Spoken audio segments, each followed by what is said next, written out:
Le Royaume-Uni coupé du reste de l'Europe avant l'heure du Brexit. Pays-Bas, Autriche, Italie, Roumanie, France, Luxembourg et Allemagne, de nombreux pays européens se barricadent en suspendant les déplacements en provenance du Royaume-Uni face à la propagation d'une nouvelle variante du Covid-19 qui se transmettrait plus facilement.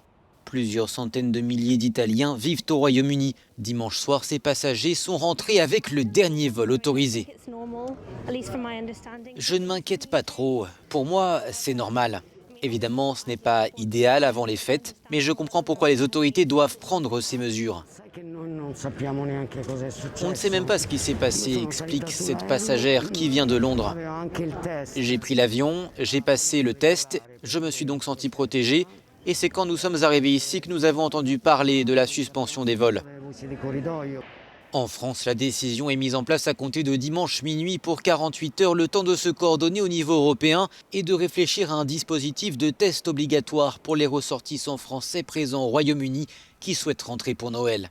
En dehors de l'Union européenne, la Turquie, Israël et l'Arabie saoudite ont également suspendu leur liaison avec le Royaume-Uni. Le Canada a décidé de le faire pour 72 heures.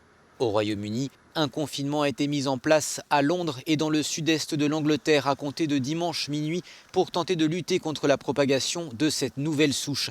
Mais elle a déjà franchi les frontières selon l'OMS. Un premier cas a été détecté en Italie, d'autres l'ont été au Danemark, aux Pays-Bas et en Australie.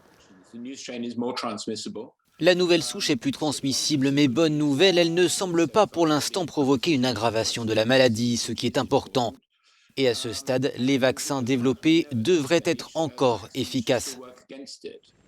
C'est aussi ce lundi que l'Agence européenne des médicaments doit se pencher sur le vaccin Pfizer-BioNTech qui devrait être autorisé dans les prochains jours par la Commission européenne.